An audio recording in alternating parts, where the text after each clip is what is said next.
আজকে শুনে যাবেন ইতিহাস, এগুলি আমাদের জানাটা খুব দরকার। ইতিহাস থেকে আমাদের শেখার অনেক কিছু আছে। আমরা মুসলিম কেমন ছিল, আমাদের পূর্ববর্তী মুজাহিদরা কেমন ছিল, আমাদের পূর্ববর্তীরা কেমন ঈমান একিনের অধিকারী ছিল, এগুলি শুনলে আমাদের ঈমান বাড়ে। কথা কোন ঠিক কিনা? আমাদের ঈমান কি হয়? বাড়ে।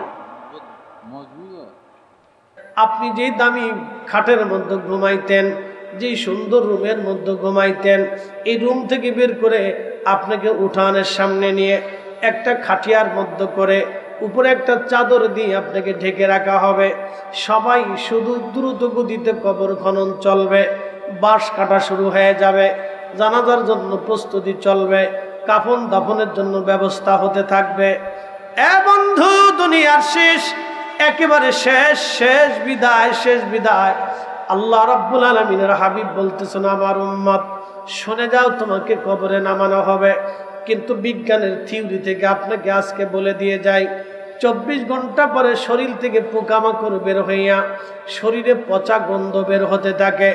কিন্তু ইসলাম কতটা মজবুত ভালো করে দেখে যান। আমার রসুল 3 দিন পর্যন্ত ইন্তেকালের পরও মদিনাতুল মুনাওয়ারা আমার নবী হুজরা শরীফের ভিতরে ছিল। 3 দিন পর্যন্ত আমার নবীর শরীর থেকে দুর্গন্ধ আসা তো দূরের কথা, আমার রসুলের শরীর মুবারক থেকে আল্লাহর বেহেশতের খুশবু 3 দিন পর্যন্ত আসতেছিল। একটা সেকেন্ডের জন্য বন্ধ হয় নাই। চিৎকার মেরে জোরে বলেন আল্লাহু আকবার, তাকবীর, আল্লাহু আকবার, নারে রিসালাত, ইয়া রাসূলুল্লাহ, কোরআন সুন্নাহর আলো ঘরে ঘরে জানো, ঘরে ঘরে জানো, কোরআন সুন্নাহর আলো, নারে তাকবীর, আল্লাহু আকবার। তাহলে বলেন ইসলাম হক না বেহক? হক। একসাথে বলেন, জোরে বলেন হক, আরো জোরে হক, আরো বুঝাই, হক, আর একটু বুঝাই। আমরা মরে গেলে শরীর থেকে পচা গন্ধ আসে, 24 ঘন্টা পরে পায়খানা রাস্তা দিয়ে পোকা আসে। বিজ্ঞান বলতেছে 3 দিন পরে পেট ফাটা শুরু হয়ে যাবে, পেট ফাটতে শুরু হবে। 3 দিন পরে কবরের ভিতরে পেট ফাটা শুরু হবে, নাড়ি বুড়ি বের হতে থাকবে। 17 দিনের মাথায় পেট ফেটে একবারে মিসমার হয়ে যাবে, সমস্ত গোশতগুলি ছড়িয়ে যাবে এবং 2 মাসের মধ্যে সমস্ত গোশতগুলি মাটির সাথে মিশে যাবে, শুধু হাড় থেকে যাবে, আর কিচ্ছু থাকবে না। 1 বছর পরে সমস্ত হাড়গুলি পচে যাবে। 2-1টা বড় হাড় হতো থাকতে পারে, মেরুদণ্ডের বড় হাড় অথবা পায়ের এবং হাতের বড় হাড়গুলি কোনো রকম টিকে থাকতে পারে, নতুবা তাও নষ্ট হয়ে যেতে পারে। কিন্তু আপনি যদি দেখেন আমার রসুলের 2 জন সাহাবী, একজনের নাম হযরত হুযায়ফা, আরেকজনের নাম আব্দুল্লাহ আনসারী। বর্তমান ইরাকের বাগদাদে একটা নদী আছে, এই নদীর নাম টাইগ্রিস, আরেকটা নাম হলো দজলা। টাইগ্রিস বলা হয় অথবা দজলা বলা হয়। এই দজলা নদীর পাড়ে 2 জন সাহাবীর মাজার। আল্লাহু আকবার। দজলা নদীর পাড় ভেঙে ফেললো। দজলা নদীর পানি তাদের কবরের মাকবারার মধ্যে পানি আসে, পানির কারণে কবর স্যাঁতস্যাঁতে হয়ে গেল। 1933 বাদশার নাম বাদশাহ ফয়সাল, প্রধানমন্ত্রী নুরিয়াল মালিকি, ইরাকের বাগদাদে। আল্লাহু আকবার। হযরত বাদশাহ ফয়সাল ঘুমিয়ে আছেন, স্বপ্নের মধ্যে দেখতেছে প্রিয় নবীর 2 জন সাহাবীর একজনের নাম হুযায়ফা এসে বলতেছে, ও বাদশাহ ফয়সাল, আমি রসুলের সাহাবী হুযায়ফা বলতেছি, আমার কবরটা দজলা নদীর পার ভেঙে ফেলে দিয়েছে। দজলার পানি ঢেউয়ে ঢেউয়ে আমার কবরের মধ্যে আসে। আমার বন্ধু নবীর সাহাবী রসুল হযরত আব্দুল্লাহ আনসারীর কবর স্যাঁতস্যাঁতে হয়ে গেছে। তারও কষ্ট হয়, আমারও কষ্ট হয়। দ্রুত গতিতে আমাদের কবর তুমি অন্য জায়গায় সরায় নাও। আমরা রাসূলুল্লাহ সাহাবী, আমাদের বড় কষ্ট হয়ে যাচ্ছে। একসাথে জোরে বলা যাবে কি আল্লাহু আকবার। ইসলাম আছে? আছে। একসাথে বলি আছে। আরো জোরে আছে। থাকবে? থাকবে। জোরে বলেন থাকবে। থাকবে। থাকবে, এটা ঠিকই থেকে যাবে, এটা ঠিক থাকবে। কিন্তু 100 বছর আগে যারা ছিল তারা এই রাজনগরের মাটির নিচে চলে গেছে। 100 বছর পরে আমরাও চলে যাব। কালেমার আযান থাকবে, ইমাম থাকবে, নামাজ থাকবে, মসজিদ থাকবে, নতুন মুসলমান আসবে, কিন্তু আমরা থাকবো না। কথা ঠিক কিনা? চলে যাব কার কাছে? একসাথে বলে ওয়া ইন্না ইলাইহি রাজিউন।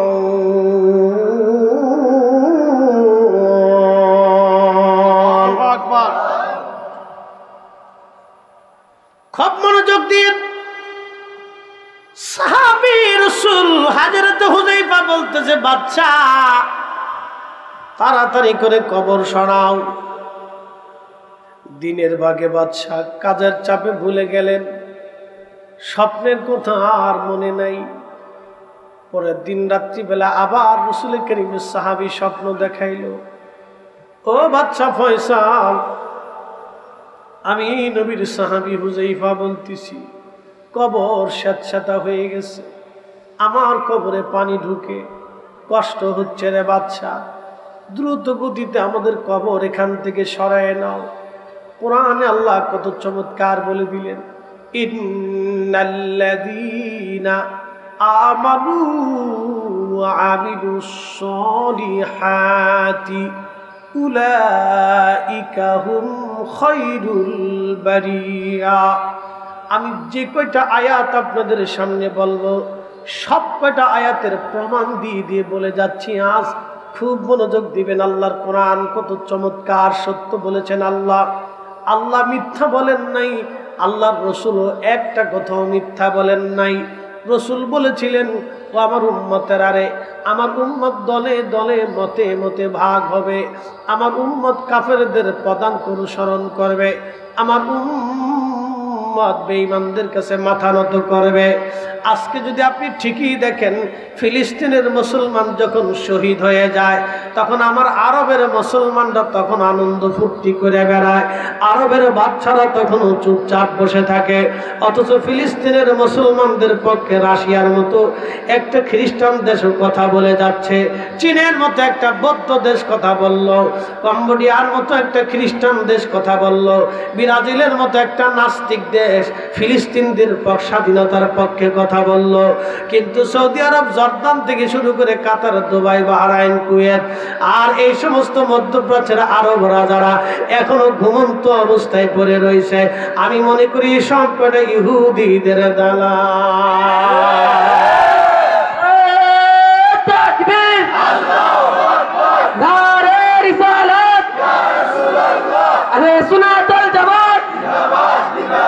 ইসলামের শত্রুরা হুঁশিয়ার, সাবধান।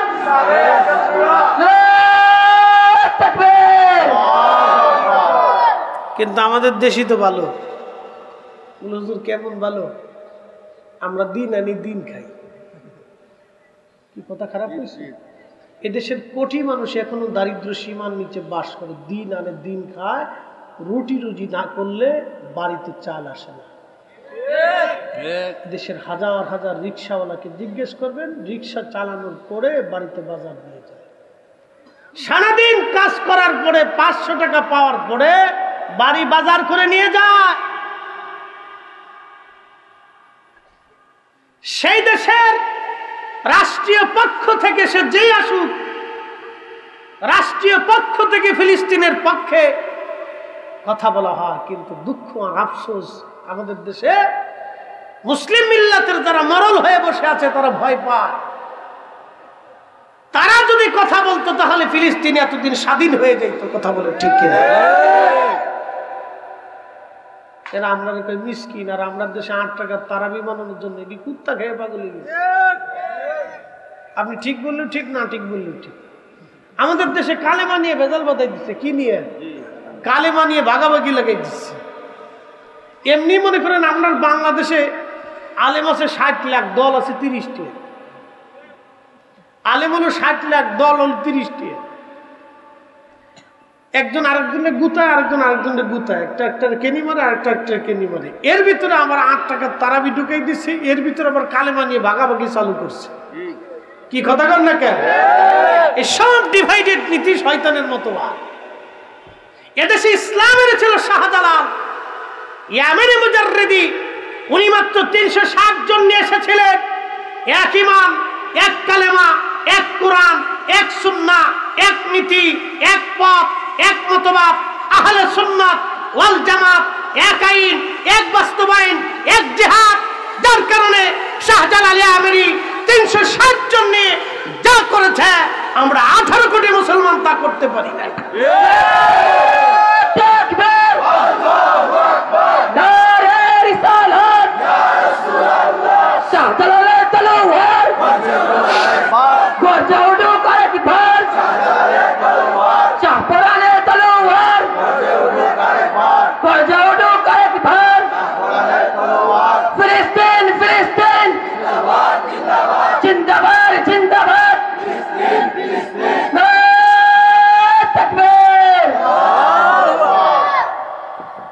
ফিলিস্তিন যদি স্বাধীন হয়, পৃথিবীর প্রত্যেকটা মুসলমানের ঘরে স্বাধীনতার আনন্দ উদযাপিত হবে। কথা ঠিক কিনা? ফিলিস্তিন যদি স্বাধীন হয়, পৃথিবীর প্রত্যেকটা ইমানদার মুসলিমের ঘরে ঘরে আনন্দ চলবে। ঠিক কিনা? উপস্থিতি, আউলিয়া কামকে যারা ছোট করে দেখে সবগুলি বাটপার। আমি ঠিক বললেও ঠিক, না ঠিক বললেও ঠিক। এদের অবদান চির অবসরীয়। এদের অবদানকে যারা অস্বীকার করে, তারা নিজের বাপকে অস্বীকার করে। তাদের ত্যাগের কথা শুনলে আপনার গা হিম হয়ে আসবে যে তারা কি কঠিন ত্যাগ স্বীকার করেছে। শুধু ইয়ামান থেকে সৌদি আরব হয়ে পায়ে হেঁটে হেঁটে সেই তৎকালীন জমানার কত পথ অতিক্রম করে আল্লাহর মহান ওলি জমিনে কালেমার দাওয়াত দিতে এসেছিলেন। কি কল্পনা করতে পারবেন?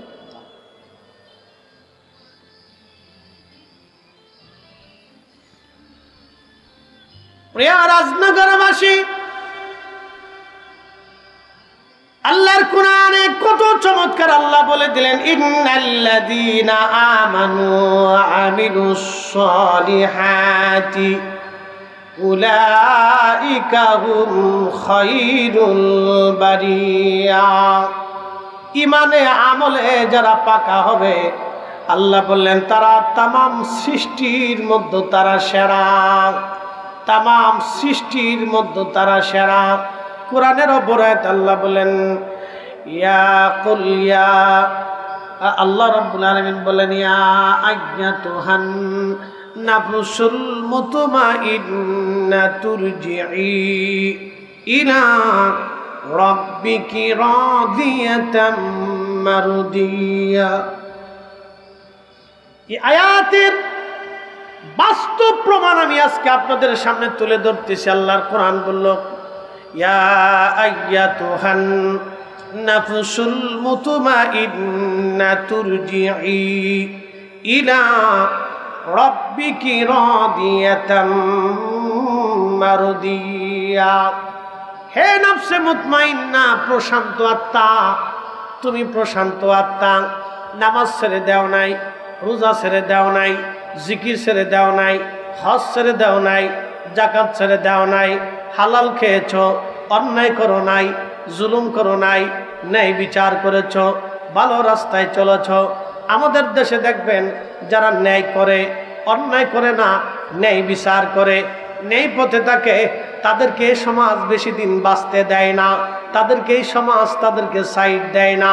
তাদেরকে এই সমাজ বেশি দিন গ্রহণ করে না। কি কথা কন না কেন?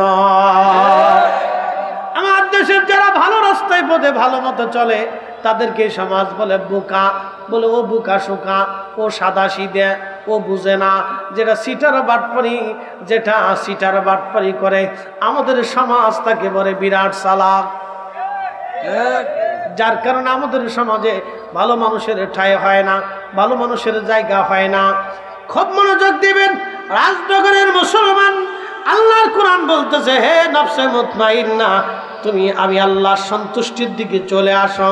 তুমি আর দুনিয়াতে থাইকো না, তুমি আমি আল্লাহর কাছে চলে আসো। ফাদখুলি ফি ইবাদি ওয়াদখুলি জান্নাতি, আমি আল্লাহর জান্নাতের দিকে তুমি চলে আসো।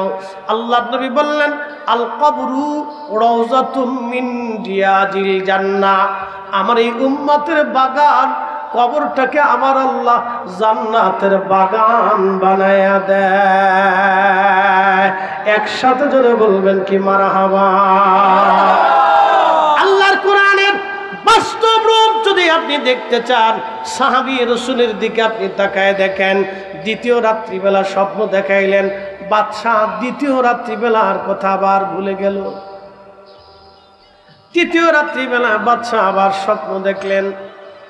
সাহাবী রাসূল ডাক দিয়ে বলতেছে, হে বাদশাহ ফয়সাল, আমি রাসূলের সাহাবী হুযাইফা বলতেছি, আমার কবর দজলা নদী ভেঙে ফেলেছে। আমার বন্ধু সাহাবী রাসূল আব্দুল্লাহ আনসারীর কবর স্যাঁতস্যাঁতা হয়ে গেছে, কষ্ট হচ্ছে গা, তাড়াতাড়ি করে আমাদের কবর থেকে সরায়া অন্য কোথাও দাফন কাফনের ব্যবস্থা করো। ঠিক তখনই তৃতীয় রাত্রিবেলা স্বপ্ন দেখানোর পরেও হাজরাতে বাদশাহ সালমান ফয়সাল তিনি তৃতীয় রাত্রিবেলাও স্বপ্নের কথা ভুলে গেলেন। চতুর্থ রাত্রিবেলা সাহাবী রাসূল হযরত হুযাইফা রাদিয়াল্লাহু তাআলা আনহু, ইরাকের বাগদাদের যিনি গ্রান্ড মুফতি ছিলেন, মুফতি সাহেবকে তিনি স্বপ্ন দেখাইলেন। স্বপ্ন দেখায় বললেন, মুফতি 3 রাত পর্যন্ত আমি বাদশাহ ফয়সালকে স্বপ্ন দেখাইছি, আমার কবর দজলা নদী ভেঙে ফেলেছে, আমার বন্ধু সাহাবী রাসূল আব্দুল্লাহ আনসারীর কবর স্যাঁতস্যাঁতা হয়ে গেছে, দ্রুত গতিতে আমাদের কবর আপনি সরায় নেন। কিন্তু আজকে 3 রাত পর্যন্ত তারে স্বপ্ন দেখাইলাম, কোনো কাজ সে করলো না, কোনো কাজ সে আঞ্জাম দিল না। আপনি ইরাকের গ্রান্ড মুফতি, আপনাকে বলে দিচ্ছি তাড়াতাড়ি যান আমাদের কবরে স্থানান্তর করার। আমরা সাহাবী রাসূল, আমাদের বড় কষ্ট হচ্ছে, আমি বড় কষ্ট অনুভব করতেছি, কারণ প্রত্যেক ঢেউয়ে ঢেউয়ে দজলার পানি আমার কবরে আসে। একসাথে জোরে বলা যাবে কি আল্লাহু আকবার। তাহলে আপনারা বলেন ইসলাম আছে না নাই? আছে। জোরে বলেন, জোরে জোরে জোরে জোরে। হক না বেহাক? বুঝে যাওয়াটা জরুরি বন্ধু, খুব মনোযোগ দিয়ে কথাগুলি শুনে যাবেন। আজ বুঝে যাওয়াটা জরুরি। সাহাবী রাসূল হযরত হুযাইফা যখন এই স্বপ্ন দেখাইলেন, স্বপ্ন দেখানোর পরে বাদশাহ ফয়সালের কাছে ইরাকের গ্রান্ড মুফতি কি করে যাবেন? তিনি ঘুম থেকে উঠে ফজরের নামাজ পড়ে উনি দ্রুত গতিতে প্রধানমন্ত্রী নুরি আল মালিকির কার্যালয়ে গেলেন। প্রধানমন্ত্রীকে বললেন, প্রধানমন্ত্রী বড় সর্বনাশ হয়ে গেছে, রাসূলের 2 জন সাহাবীর মাজার দজলা নদীর পাড়ে কবর ভেঙে গেছে, পানি ঢুকতেছে, তাদের কষ্ট হয়। আজকে 3 রাত বাদশাহ ফয়সালকে স্বপ্ন দেখানো হয়েছে, কিন্তু কাজের চাপে মনে হয় তিনি ভুলে গেছেন, কোনো ব্যবস্থা নিচ্ছেন না। আমাকে আজকে রাত্রিবেলা স্বপ্ন দেখানো হয়েছে, দ্রুত গতিতে চলেন, আমরা বাদশার কাছে চলে যাই, নতুবা সর্বনাশ হয়ে যাবে। গ্রান্ড মুফতি চলে গেলেন প্রধানমন্ত্রীকে সাথে নিয়ে। বাদশাহ ফয়সালের কার্যালয়ে বসে যখন বললেন, বাদশাহ আজকে 3 রাত সাহাবী রাসূল আপনাকে স্বপ্ন দেখাচ্ছে, আপনি কোনো স্বপ্নের ব্যবস্থা নেন নাই, আজকে 3 রাত পর্যন্ত তার কষ্ট হচ্ছে, দজলা নদীর পানি তার কবরের মধ্যে ঢুকে যাচ্ছে, আপনাকে কবর সরাইতে বলা হয়েছিল, আপনি সরান নাই, আপনি তাড়াতাড়ি করে ব্যবস্থা করেন। আজকে 4র্থ রাত্রিবেলা আমার স্বপ্ন দেখানো হয়েছে, যদি না সরান সর্বনাশ হয়ে যাবে। বাদশা ডাক দিয়ে বলতেছে, প্রধান মুফতি আমার ভুল হয়ে গেছে, আমাকে স্বপ্ন দেখানো হয়েছিল, বাস্তব আমার মনে নাই, আমি ভুলে গিয়েছিলাম, কি করা যায় আপনি বলেন। গ্রান্ড মুফতি বলল, আপনি দ্রুত গতিতে ব্যবস্থা করেন, আমি ফতোয়া লিখতেছি, দলিলাদিল্লা বের করে ওলামা ইকরাম নিয়ে আমরা বোর্ড বসতেছি, আপনি কবর স্থানান্তরের ব্যাপারে সিদ্ধান্ত নেন। এই কথাগুলি সারা অঞ্চলে ছড়িয়ে গেল। ইলেকট্রিক মিডিয়া 1933 তখন এরকম ফেসবুক ছিল না, এত পত্র পত্রিকা ছিল না, এত সুন্দর ব্যবস্থাপনা তখন ছিল না। সারা পৃথিবীতে টেলিভিশনের মাধ্যমে, টেলিগ্রাফের মাধ্যমে, রেডিওর মাধ্যমে সারা দুনিয়াতে সংবাদ ছড়ায় গেল। তখন হজের মৌসুম ছিল, লক্ষ লক্ষ হাজিরা আরাফাতের মাঠ দিয়া মক্কাতুল মুকাররমে হজের আনুষ্ঠানিকতার মধ্যে ব্যস্ত ছিল। হাজিদের মধ্যে এই ঘটনা ছড়ায় গেল। হাজিরা দরখাস্ত পাঠাইতে লাগলো ইরাকের বাদশা বরাবর, বাদশা আপনি একটু দেরি করেন, আমরা হজ শেষ করব। আমাদের মন চায় সাহাবী রাসূল হযরতে হুযায়ফা আব্দুল্লাহ আনসারী রাদিয়াল্লাহু আনহুমার দুইজনের চেহারা আমরা দেখতে চাই, কারণ রাসূল দেখি নাই, সাহাবী দেখে কলিজা ঠান্ডা বানাইতে চাই। একসাথে বলা যাবে আল্লাহু আকবার। ইসলাম হক না বেহক? আল্লাহ আছে না নাই? রাসূল সত্য না মিথ্যা? বাস্তবতা থেকে বলতেছি, শুনে যাবে না। কোরআনের সাথে বাস্তবতার কত মিল আল্লাহ জানাই দিলেন। আলা ইন্না আউলিয়া আল্লাহি লা খাউফুন আলাইহিম ওয়ালা হুম ইয়াহজানুন। আল্লাহু আকবার। সাবধান আমার ওলি যারা, কোনো ভয় নাই, কোনো চিন্তার কোনো কারণ নাই। বাস্তবতা থেকে বুঝে যাবে না। আজ কোরআন কত চমৎকার। 1450 বছর আগে যাহা আমার আল্লাহ বলেছেন, 1450 বছর না, পৃথিবী যতদিন পর্যন্ত থাকবে, লা তাবদীলা কালিমাতিল্লাহ, আল্লাহর কালাম আর কোনোদিন পরিবর্তন হবে না। আকাশ ভেঙে যাবে, পৃথিবী পুড়ে যাবে, সাগর শুকিয়ে যাবে, আল্লাহর কালাম কখনো মিথ্যা হবে না। আল্লাহর কোরআনের একটা হরফ কখনো মিথ্যা হবে না, মিথ্যা হবে না। আমার রাসূলের একটা কথাও মিথ্যা হবে না। 1450 বছর আগে আল্লাহর নবী বলে দিলেন, উম্মত রে, 30 জন মিথ্যাবাদী নবী বলে দাবি করবে। ঠিকই গোলাম আহমদ কাদিয়ানির মাধ্যমে 30 জন মিথ্যাবাদী হয়ে গেছে। 1450 বছর আগে রাহমাতুল লিল আলামিন আমার নবীজি বললেন, ও আমার উম্মত, কিয়ামতের আগে পৃথিবীতে ইসলামী রাষ্ট্রের কোনো অস্তিত্ব থাকবে না। ঠিকই এক সময় পৃথিবীতে ইসলামী কোনো শাসন ব্যবস্থা সারা পৃথিবীর কোথাও খুঁজে পাওয়া যাবে না। আল্লাহর নবী বলেছিলেন, আমার মরুভূমির দেশ, আরব দেশ সবুজে পরিণত হয়ে যাবে, ঘন ঘন বৃষ্টি নামতে থাকবে, প্রচুর বৃষ্টিপাতে আরব সবুজ হয়ে যাবে। ঠিকই তাই, আরবে প্রচুর বৃষ্টিপাত বেড়ে গেছে, আর আরব সবুজ হতে শুরু করেছে। বাংলাদেশের বৃষ্টিপাত কমে গেছে, বাংলাদেশে গরম বেড়ে গেছে। কথা বলেন, জোরে বলেন। গরম বাড়ছে কেন জানেন? আমাদের গরম গরম পাপের কারণে। পৃথিবীতে গজব কখন আসে জানেন? যখন ন্যায় বিচার উঠে যায়। বলে, হুজুর কারণ কি?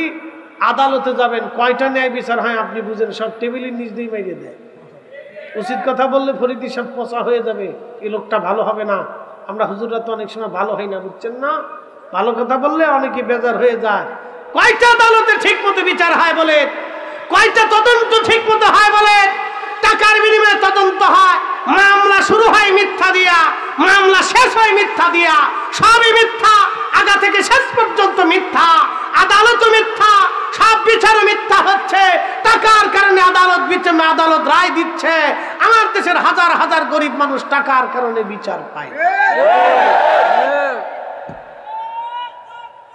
আল্লাহু আকবার। নারে রিসালাত, ইয়া রাসূলুল্লাহ। সুদ ঘুষের আস্তানা, সুদ ঘুষের আস্তানা, ভেঙে দাও, গুড়িয়ে দাও। নারে তাকবীর। আল্লাহু আকবার। তুই স্লোগান দিস না।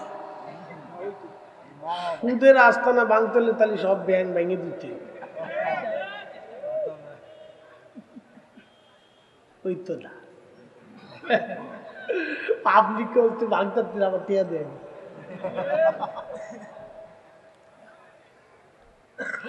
জ্বালা আছে। আমাদের কাজ হচ্ছে মানুষদেরকে যে কোনো ভাবেই হোক চেষ্টা করা, তারা যাতে সরাসরি সুদের ভিতরে জড়াই না যায়। কথা ঠিক কিনা? কেউ ব্যাংকে টাকা রাখে হচ্ছে নিরাপত্তার জন্য। কিসের জন্য? নিরাপত্তার জন্য। সবাই সুদ খায় তা কিন্তু না, নিরাপত্তার জন্য ব্যাংকে টাকা রাখে। যে আমি টাকাটা ঘরে রাখবো, দুলাভাইরা নিয়ে যাবে। এখন তো মোটামুটি চুরি ডাকাতি বাড়ছে, গরু চোর ছাগল চোর এগুলো বাড়ছে, মুরগি চোরও বাড়ছে। এনে আপনাদের সিলেটে কি আছে জানি না, আমাদের দক্ষিণবঙ্গে বাড়ছে। মুরগি চুরি হয়, গরু চুরি হয়, ছাগল চুরি হয়। সেদিন 5 মিনিটের জন্য আমার ধরতে পারে, তাহলে আমারও মোটামুটি চুমা টুমা দিয়ে দিত যে দুলা হুজুর আপনি যেহেতু ওয়াজ নিষেধ করেন, তা আমরা পথে ঘাটে দাঁড়াইছি, যা আছে দিয়ে যান, কথাবার্তা কয়েন না, চুপচাপ থাকেন। 5 মিনিটের জন্য ধরতে পারে। ডাকাতি চলতেছে, একটা গাড়ি ছুটে এসে এই ওরে গাড়ি গুড়ি ধরে কুবাইছে, পিটাইছে। ও ছুটে এসে সিকেট ঢুকের ফেরে কয় আগে না ডাকাতি চলতেছে, ডাকাতি চলতেছে। ওরাও দাঁড়াইছে, আমরা ঘুরে ঘুরে দাঁড়া দিয়ে ওর কায়দা মতো ফিডেন ফুডেন উত্তম মাধ্যম যা দেওয়ার কায়দা মতো দিছে। বুঝতে পারছেন? তো এই সুযোগ পাইলেই সদ্ব্যবহার করে। আপনি একটা জিনিস চিন্তা করেন, আমাদের পুলিশ প্রশাসন যেমন তাই হোক, এরা ভিতরে ভালো আছে মন্দ আছে, আল্লাহ সবের ভালো করুক, আমরা দোয়া করি। এটা যদি দুর্বল হয় তাহলে কিন্তু আমাদের চোর ডাকাতির কবলে পড়া লাগবে, এটা বিপদ আছে। একটা দুর্বল হলে আর একটা ঝামেলা আছে। তো এই জন্য এই সকল সমস্যা যেন দ্রুত গতিতে আল্লাহ আমাদের সমাধান করে দেয়। আমরা চাই যেই দেশ চালাক সুষ্ঠু মতো চালাক, আমরা তাদের কাছে দেশ চাইতেছি না, আমরা শান্তি মতো ঘুমাইতে চাই, দুবেলা পেট মোড়ে ভালো মতো খাওয়া দাওয়া করে আমার বাচ্চা কাচ্চা নিয়ে সুখে শান্তিতে আমরা থাকতে চাই। কথা বলে ঠিক কিনা? আমাদের সাধারণ মানুষের এর চেয়ে বেশি চাওয়া পাওয়া যায়। আমরা শত হাজার কোটি টাকার মালিক হইয়ে এগুলির আশা আমাদের কারোই নাই, অনেকেরই নাই। অনেকে চিন্তা করবে এত হাজার কোটি টাকার মালিক আমি হইতেও পারবো না, খামাও ওই স্বপ্ন দেহে লাভ নাই। একটা চাকরি বাকরি করে কোনো রকম দিনতপাত করে আল্লাহ রাস্তা আল্লাহ জিকির ফিকির করে দুনিয়ার থেকে চলে যেতে বললেই ভালো। এই চিন্তা অনেক লোকই বেশি করে। হাজার হাজার কোটি টাকার মালিকের হওয়ার স্বপ্ন আমাদের দেশে খুব কম লোকই দেখে। 2-1জন স্বপ্ন টপ্ন ঘুমায় দেখে, ঘুমায় দেখতে দেখতে অনেকেই ঘুমের বোতলে কত পেশাব করে দেয়। হ্যাঁ, ছোটকালে স্বপ্ন দেখছি যে তাল গাছের গোড়ায় পেশাব করতেছেন, ঘুমে তো উঠতে দিয়ে বিছনা শেষ। বুঝতে পারছেন না? স্বপ্ন তো কতজন কত কিছুই দেখে, তো স্বপ্ন দেখলেই তো হবে না। তো যাই হোক, যে কথা বলছিলাম যে আল্লাহ নবী 1450 বছর আগে যা বলছে এটাই ঠিক হবে। কথা বলেন ঠিক কিনা? রসুল বলেছেন আরব সবুজে পরিণত হবে। আল্লাহ নবী আরব নিয়ে আল্লাহ নবী নিঃশ্বাস ছেড়েছিলেন। আরবের প্রত্যেকটা ঘরে ঘরে ফিতনা ঢুকে যাবে।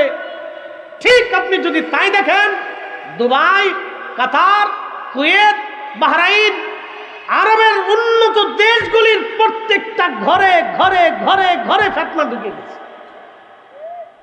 আপনি ঠিক বললেও ঠিক, না ঠিক বললেও ঠিক। উপরে বোরকা পরে, নিচে জিন্সের প্যান্ট পরে, ওদের আমার বেডি ভালো, আমার বেডি ভালো।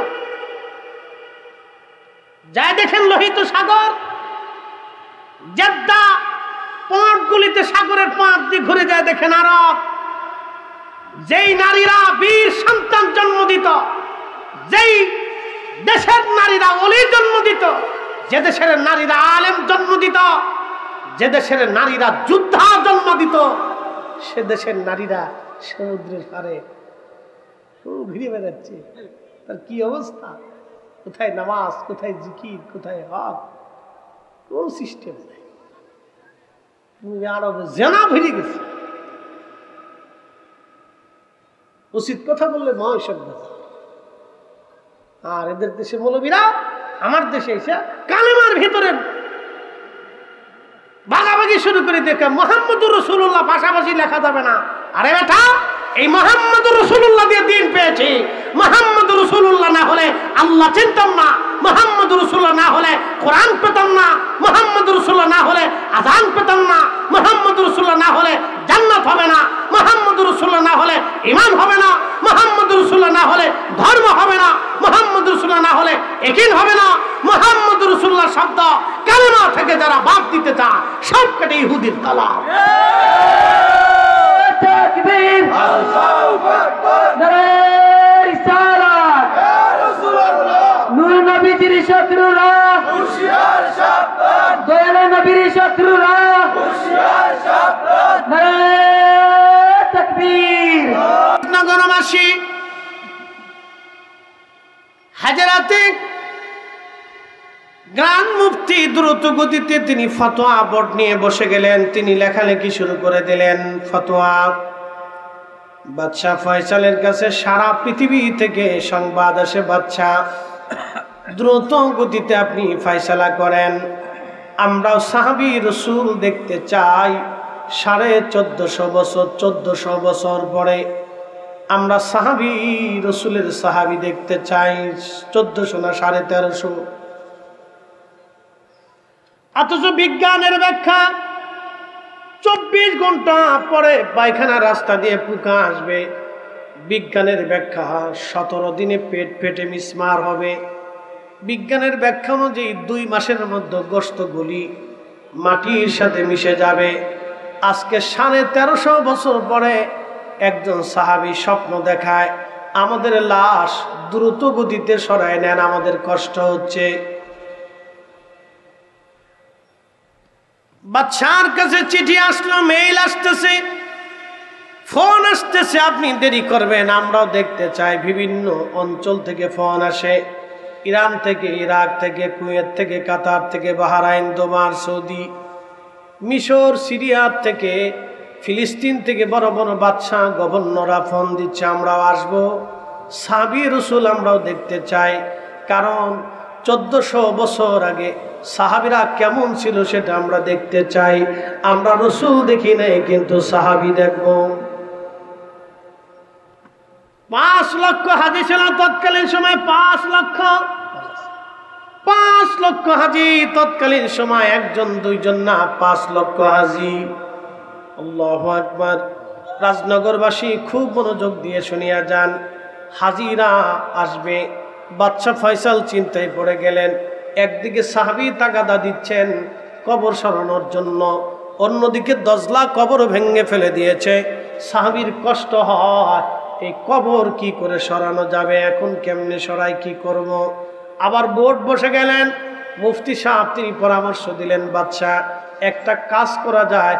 কাজটা হলো, এই যে দজলা নদী যেই পারে কবর ভেঙে ফেলে দিয়েছে, ওই পাশটা আমরা সুন্দর করে সিমেন্ট দিয়ে ঢালাই করে আমরা একবারে পানির পাশটা ঘিরে ফেলে দিয়ে এই পাশের পানিগুলি ওই পাশে ফেলাই দিয়া আমরা ওই জায়গাটাকে শুকনা বানাই দেই। শুকনা বানানোর পরে আমরা এরপরে যখন মুসলমানরা ইরাকের বাগদাদে আসবে এবং সবাই আসার পরে আমরা একটা দিন তারিখ নির্দিষ্ট করে আমরা সাহাবী রসুলকে এখান থেকে সরাই নেব। একসাথে বলা যাবে কি আল্লাহু আকবার। আরে 1450 বছর আগে রসুল যা বললেন তাহা সত্য, কোরআন যাহা বলেছে তা সত্য।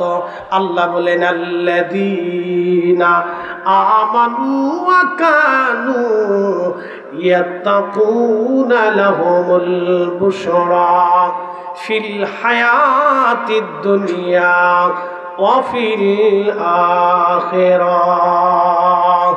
তেলের গাড়ি তেলে চলে,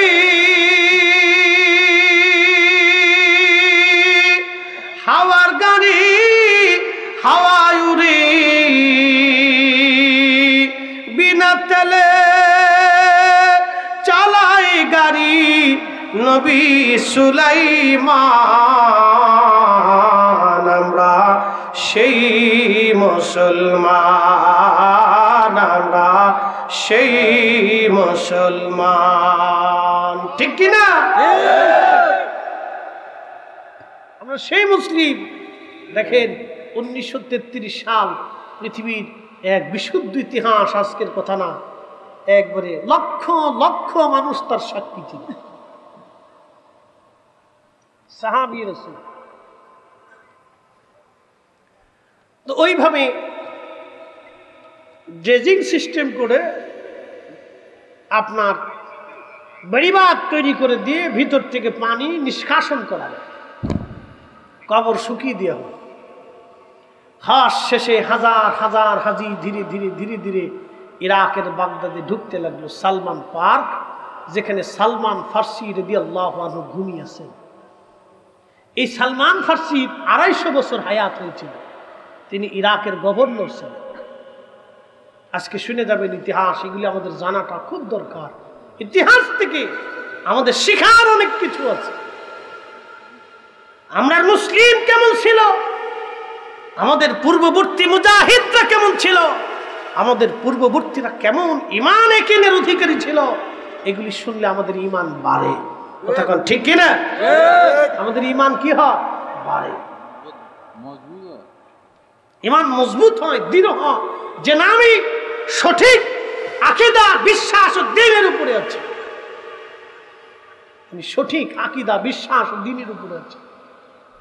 এটা শুনলে আমাদের ঈমান মজবুত হয়।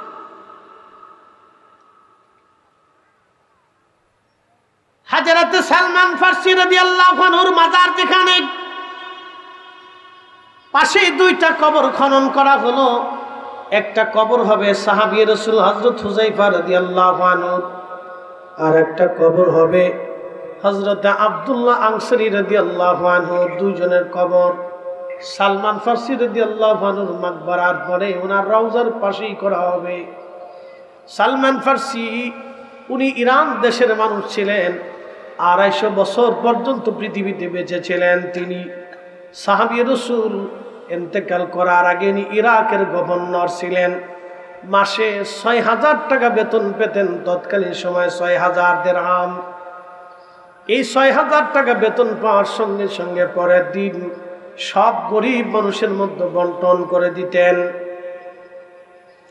উনি এত বড় আশিক রাসূল, ইন্তেকাল যখন করবেন তিনি কান্নাকাটি শুরু করে দিলেন। লোকেরা বলল, হুজুর, আল্লাহর নবী আপনাকে খুব ভালোবাসতো, কি জন্য আপনি কান্না করেন? সাহাবী রাসূল ডাক দিয়ে বলতেছিলেন, হে আমার সাথীরা, আমার রাসূলের সামনে কিয়ামতের ময়দানে আমি কোন চেহারা নিয়ে দাঁড়াবো, আমার লজ্জা করতেছে। যদি রাসূল আমার উপর বেজার হয়, আমি সালমান ফার্সির জিন্দেগি বরবাদ হয়ে যাবে, জিন্দেগি বরবাদ হয়ে যাবে। লোকেরা বলল, হুজুর কেন কান্না করেন আপনি? বলে, দেখো, আমার নবী ইন্তেকালের সময় সমস্ত সম্পদগুলি তিনি আল্লাহ রাস্তায় দান করে কবরে চলে গেছে, কিছুই তিনি রেখে যান নাই, শুধু এলেমটা তিনি ওয়ারিস সূত্রে রেখে গেলেন। তার কলিজার টুকরা দৌহিত্র হাসান হুসাইনের জন্য তিনি তেমন কিছু রেখে যান নাই। অথচ আমি সালমান ফার্সির কত সম্পদ আজকে জমা হলো, এত সম্পদ নিয়ে কবরে যদি চলে যায়, মেহশরের মাঠে রসুলের সামনে কোন চেহারা নিয়ে দাঁড়াবো? বলে, কি সম্পদ আপনার জমা হয়েছে? রাজনগরবাসী খুবই মনোযোগ দিয়ে আপনারা শুনে যাবেন। আক্কলের বাজারের এলাকার মুসলমান সালমান ফার্সি বলতেছিলেন, ও আমার আল্লাহর বান্দারা, আমার সাথীরা, আমার একটা পাগড়ি জমা হয়ে গেছে, আমার একটা জুব্বা জমা হয়ে গেল, আমার একটা আবা, জুব্বার উপরে যেই আবাটা গায়ে দেওয়া এটার নাম আবা, আমার একটা আবা জমা হয়ে গেল, আমার একটা কাঠের লাঠি জমা হয়ে গেল, আমার একটা পানির পেয়ালা, একটা কাঠের পানির পেয়ালা জমা হয়ে গেল, আমার একটা বাসন, কাঠের একটা বাসন আমার জমা হয়ে গেল। চিন্তা করবেন, দাঁড়িকা লিমান খাসিয়া রাব্বা, তার আল্লাহকে কি করে ভয় করতেন? একটা কাঠের বাসন, একটা কাঠের পেয়ালা, একটা কাঠের লাঠি, একটা পাগড়ি, একটা জুব্বা, একটা আবা, এই সামান্য সম্পদ জমা হতে উনি হাওয়া করে কাঁদতেছে, আমি আল্লাহ রসুলের সামনে কোন চেহারা নিয়ে দাঁড়াবো, এত কিছু জমা হয়ে গেল আমার।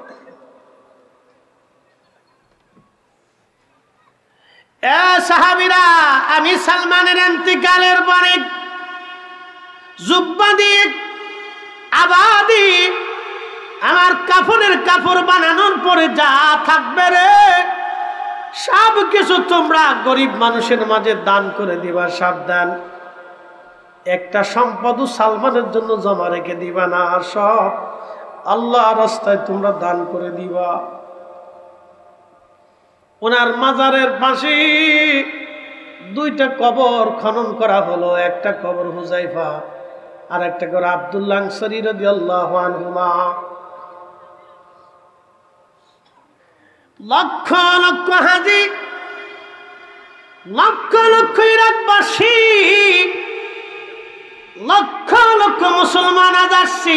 1350 বছর পর্যন্ত কবরের ভিতরে কি করে একটা মানুষের দেহ অক্ষত থাকে? একসাথে বলবেন আল্লাহু আকবার। না না হয় না, আরো জোরে বলেন, আরো জোরে। 1350 বছর পরে কবরের ভিতরে মানুষের দেহ কি করে অক্ষত হয়? অথচ বিজ্ঞান বলল মাত্র 2 মাসের মধ্যে মানুষের শরীরের গোশতগুলি মাটির সাথে মিশে যাবে। হাড্ডিগুলি 1 বছরে মাটির সাথে মিশে যাবে। কিন্তু 1350 বছর পার আজ হয়ে গেল। বাদশাহ ফয়সাল নুরিয়াল মালিকি গ্রান্ড মুফতি উলামায়ে কেরাম মন্ত্রী পরিষদ নিয়া সুধী জন নিয়া সর্বপ্রথম তারা হযরতে হুযায়ফা রাদিয়াল্লাহু আনহুর মাজারে গেলেন। উপর থেকে ধীরে ধীরে ধীরে ধীরে মাটি সরাইতে লাগলেন।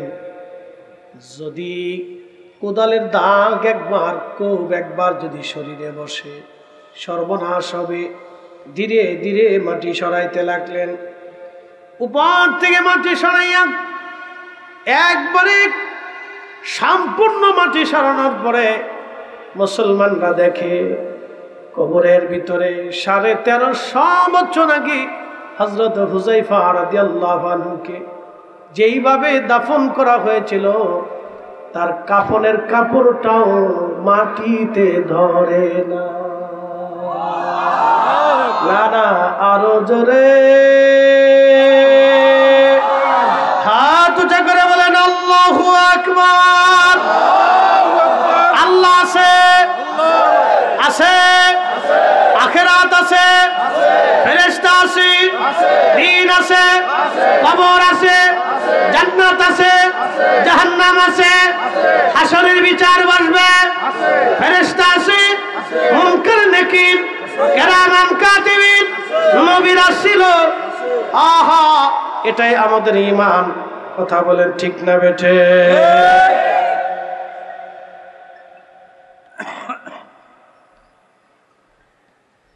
হযরত হুযায়ফা রাদিয়াল্লাহু আনহুর কবর থেকে ক্রেন দিয়ে মাটি সহ উঠিয়ে যখন আনা হলো, সমস্ত মাটিগুলি সরাইয়া খাটিয়ার উপরে যেই কাফনে 1350 বছর আগে দাফন করা ছিল ওই কাফনের ভিতরেই ওনাকে রাখা হলো। দেখা যাচ্ছে ওনার কাফন এবং দেহ থেকে 1350 বছর বড় আল্লাহর জান্নাতের ঘেরান আসে। যদি মনে করেন কি করে সম্ভব, বাস্তবতা থেকে একটা প্রমাণ আজ দিয়ে যাচ্ছি। আমি নিজে তার সাক্ষী। ওই মালিকের হাতে জীবন, ওই মালিকের হাতে আমার মরণ। এবছরে হজ শেষ করে মদিনায় সময় মাত্র 8 দিন, 5-8 40 ওয়াক্ত নামাজ। মদিনাতে 40 ওয়াক্ত নামাজ হাজিরা পড়ার চেষ্টা করেন। যদিও হাদিসের সনদ দুর্বল, নবী বলেছেন আমার মদিনাতে 40 ওয়াক্ত নামাজ যদি আমার মসজিদে কেউ জামাতের সাথে একাধারে 40 ওয়াক্ত নামাজ পড়ে, আমার মালিক তার নাম মুনাফিকের খাতা থেকে কেটে দিয়ে ইমানদারের খাতায় নাম লিখে দিবে। হাদিস দুর্বল কিন্তু কথা সত্য। খুব মনোযোগ দিয়ে শেষের দিন, তার আগের দিন আমার মনটা বারবার কাঁদতেছিল আমি উহুদে যাব, যেখানে আমার রাসূল বিশ্রাম করেছিলেন, উহুদে দন্ত মোবারক শহীদ হয়েছিল, ওইখানটা যাওয়ার জন্য দিনের ভাগে গেলাম। আপনাদের বিশ্বনাথ ওই যে কামিল মাদ্রাসার প্রিন্সিপাল সাহেব হুজুর ছিলেন, ফেলসুগঞ্জের ভাইস প্রিন্সিপাল সাহেব হুজুর ছিলেন, একই রুমের মধ্যে আমরা হজ করেছি একই সাথে। আল্লামা সাহেব কেবলা ফুলতুলি রাহমাতুল্লাহি আলাইহির অন্যতম মুহিব্বিন খলিফা ছিলেন আর আব্বাজান বিশ্বনাথ আলিয়া মাদ্রাসার প্রিন্সিপাল সাহেবের বাবা।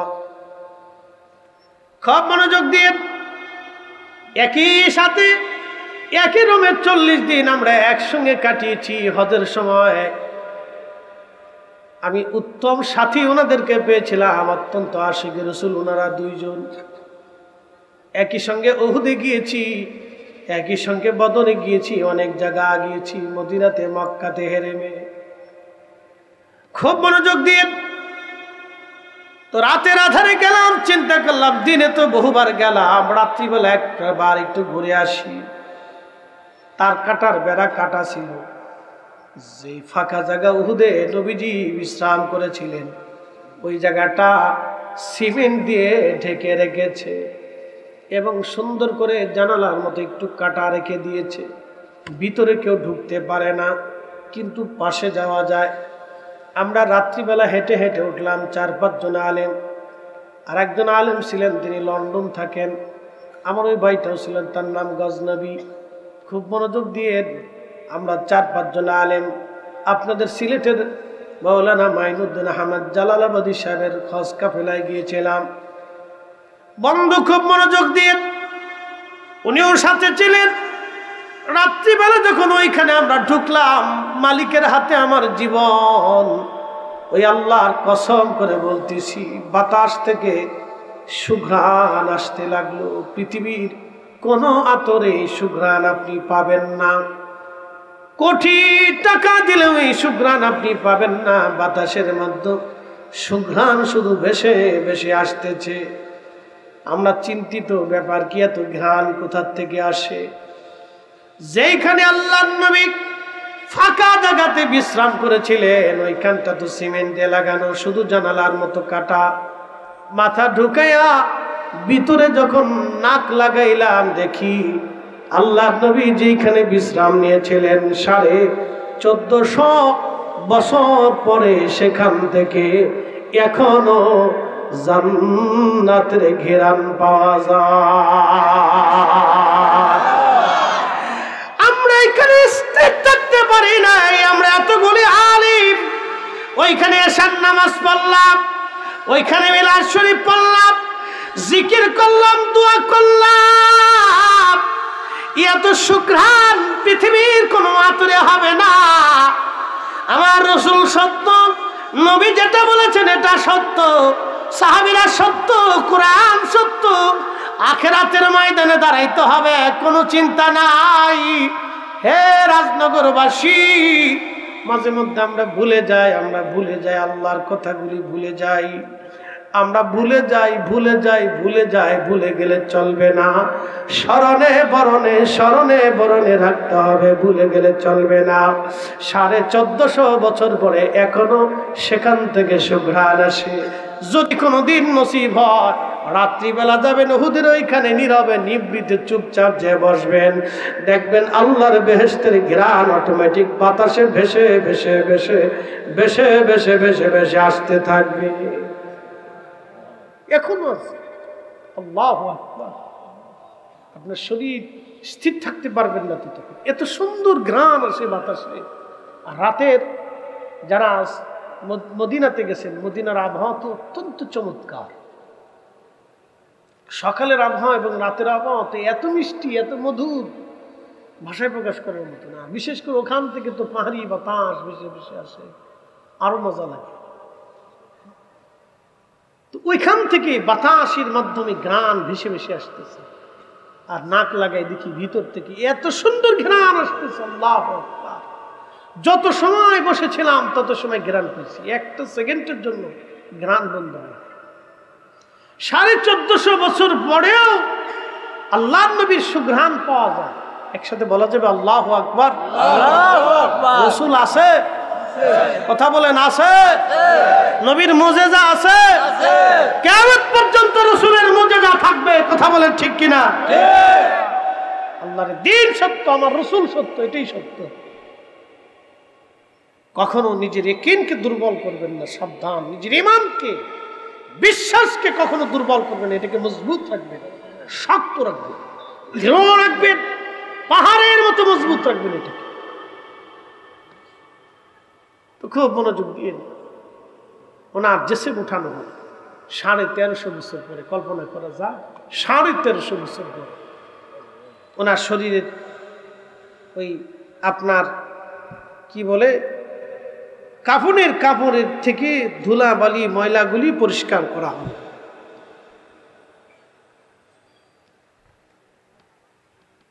বিজ্ঞানীরা আসছে, বড় বড় ডাক্তার এবং ডক্টর যারা ছিল তারাও আসছে,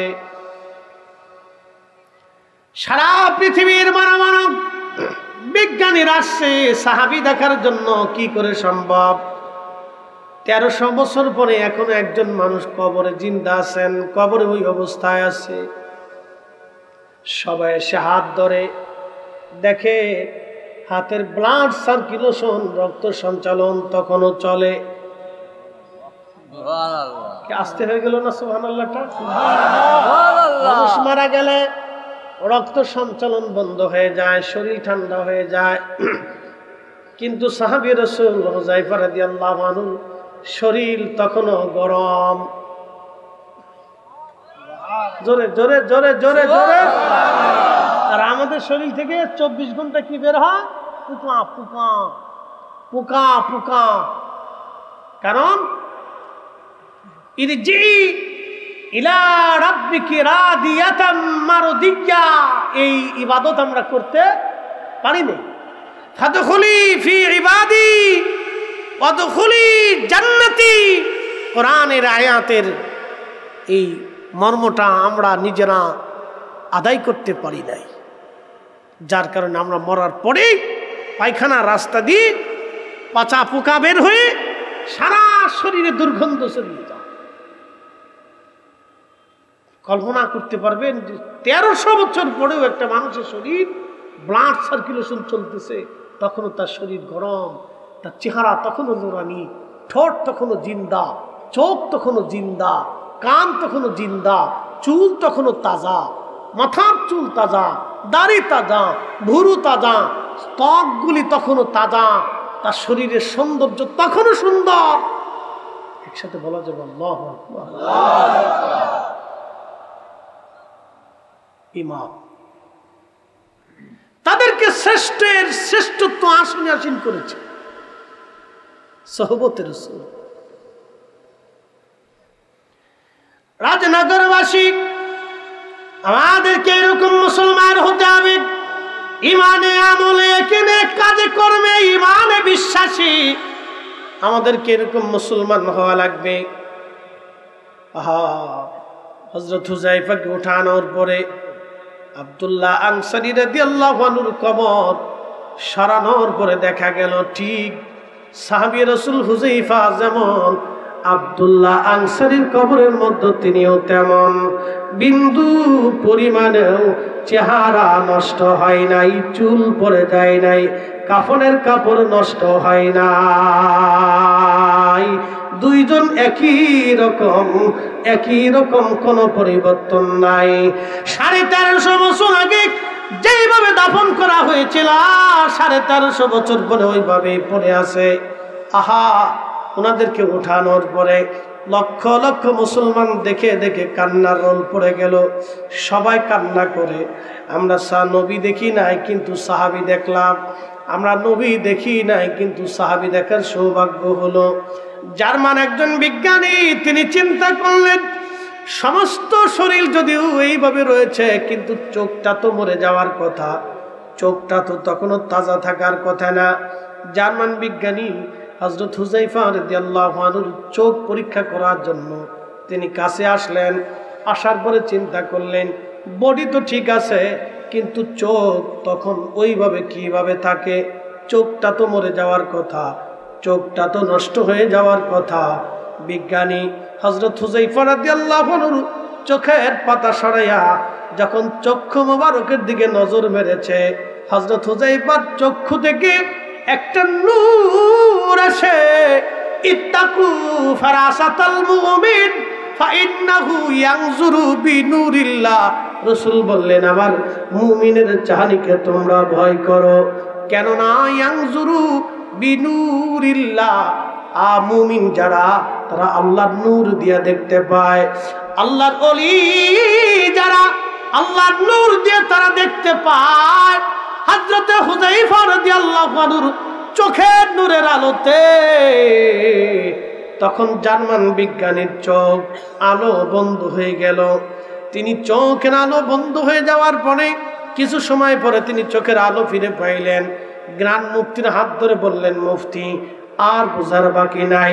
যেই ঈমান, যেই ইয়াকিন, যেই কালেমা, যেই কোরআন, যেই সুন্নাহ, যেই নবী আনিত বিধানের উপরে বিশ্বাস স্থাপন করার কারণে, ঈমান আনার কারণে একজন মানুষ 1350 বছর পর্যন্ত মাটির নিচে এইভাবে থাকতে পারে, অক্ষত থাকতে পারে, আমার আর বুঝার বাকি নাই। আমি জার্মান চক্ষু বিজ্ঞানী, এই মুহূর্তে আপনি আমার কালেমা পড়ায় দেন। ওই আল্লাহ সত্য, ওই ধর্মই সত্য, ওই নবী সত্য, এই দিন সত্য, এই আনিত বিধানই সত্য, ঈমান সত্য, আমার আর বুঝার বাকি নাই। আমাকে এখনই কালেমা পড়ে দেন। লা ইলাহা ইল্লাল্লাহু মুহাম্মাদুর রাসূলুল্লাহ সাল্লাল্লাহু আলাইহি ওয়াসাল্লাম। তাহলে বলেন, আল্লাহ আছে না নাই? জোরে বলেন আছে। আছে, নিজরে বলেন আছে। কবরে যেতে হবে, আল্লাহর আদালতে দাঁড়াইতে হবে। অতএব আপনাদেরকে আজ বলে দিয়ে গেলাম, শিখিয়ে দিয়ে গেলাম, আল্লাহর কোরআন সত্য, আল্লাহর নবী সত্য, এ আনিত বিধান সত্য। অবশ্যই আল্লাহর আদালতে দাঁড়াইতে হবে, কবরে চলে যেতে হবে। অবশ্যই কবরে 3টা প্রশ্নের জবাব হবে। অবশ্যই কবরে 3টা প্রশ্নের জবাব হবে। বাঁচার কোনো রাস্তা নাই। জিন্দেগি তো যাইরে ফাঁকি দিয়া রে সোনার আদম, জিন্দেগি তো যায় ফাঁকি দিয়া। ও আদম রে, পাক ধরিয়া গেছে দাড়ি, দন্ত আছে গোটা চারি, সমন জারি গিয়াছে করিয়ার সোনার আদম, জিন্দেগি তো যায় ফাঁকি দিয়া। রাজনগরবাসী, কবরের 3টা প্রশ্ন হবে। মার রাব্বুকা ওয়া মা দীনুকা মা কুনতা তাকুলু ফি হাক্কি হাজার রাজুল। আমি কথা আর বাড়াবো না, শুধু বলে দিয়ে যাচ্ছি, আক্কলের বাজারের মুসলমান, দূর থেকে যারা আসছেন, আগামী দিন ওই কবরের প্রশ্নের জবাব দিতে প্রস্তুত আছি কিনা, এটি হলো মূল বিষয়। ওয়াজ করলে কি লাভ, শুনলে কি লাভ? লাভ হবে তার আমলে, আমলেও লাভ হবে না নবী প্রেম না থাকলে দিলে। নবী প্রেম থাকলে দিলে লাভ হবে কম আমলে। সুপারিশ করবেন নবী রোজ হাসরের ময়দানে। জ্ঞানী যারা বুঝে তারা শুধু ইশারায় নাদানেরে বুঝাইতে পারে আছে কে কোথায়। জ্ঞানীর মতো জ্ঞানী হলে অল্প কথাই বুঝে, কচুর মতো কচু হলে অল্প জালে সিজে। আগামীকাল কবরে প্রশ্নের জবাবের জন্য আমি আপনি প্রস্তুত আছি কিনা, এটা হলো মূল বিষয়। প্রস্তুত আছি কি না? যদি প্রস্তুত না থাকি তাহলে বিপদ। এই প্রস্তুতি নেওয়ার জন্যেই আজকে থেকে এখান থেকে চিন্তা এসে যাবে, ইয়া রাব্বি আর কোনোদিন নামাজ ছাড়ব না, ইয়া রাব্বি কোনোদিন হারাম খাব না, ইয়া রাব্বি আপনি মালিকের হুকুমের বাহিরে আর যাব না।